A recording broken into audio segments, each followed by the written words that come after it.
Kerajaan bercadang untuk menubuhkan unit khas bagi membasmi kemiskinan sebagai sebahagian langkah bottom-up approach untuk membantu golongan miskin dan miskin tegak. Menteri di Jabatan Perdana Menteri Ekonomi Datuk Seri Mustafa Mohamed berkata, sekiranya cadangan itu diluluskan, beberapa pegawai di peringkat pusat akan ditugaskan semula untuk penubuhan unit tersebut.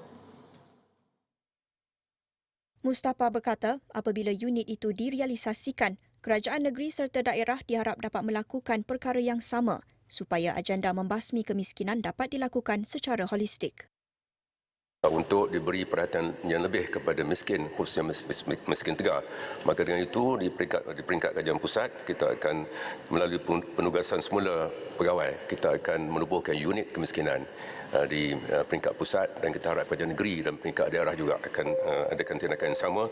Dan dengan itu kita harap lebih banyak lagi pendekatan bawah ke atas ataupun bottom-up approach akan dilaksanakan untuk menangani isu kemiskinan. Dalam pada itu, Mustafa berkata, kajian Jabatan Perangkaan menunjukkan pendapatan purata isi rumah pada 2020 menurun 10.3% dengan lebih 600,000 isi rumah M40 telah beralih kepada B40.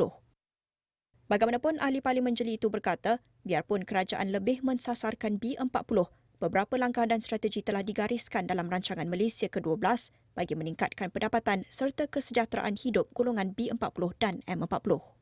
Tanda-tanda pemulihan ekonomi semakin kukuh sejak Ogos lalu, umpamanya kadar pengangguran telah jatuh kepada 46%, indeks sektor pembuatan naik 6.8%, apabila ekonomi negara pulih sepenuhnya pada tahun depan, lebih banyak perniagaan akan dibuka dan lebih ramai rakyat akan kembali bekerja, pendapatan rakyat akan meningkat. Seperti yang diumumkan oleh Yang Berhormat Menteri Kewangan, belanjawan tahun 2022 akan memberi tumpuan kepada 3M, iaitu memulih kehidupan, membina semula daya tahan dan memangkin pembaharuan. Langkah-langkah seterusnya bagi meringankan beban rakyat mungkin akan diumumkan oleh Yang Berhormat Menteri Kewangan pada hari Jumaat nanti.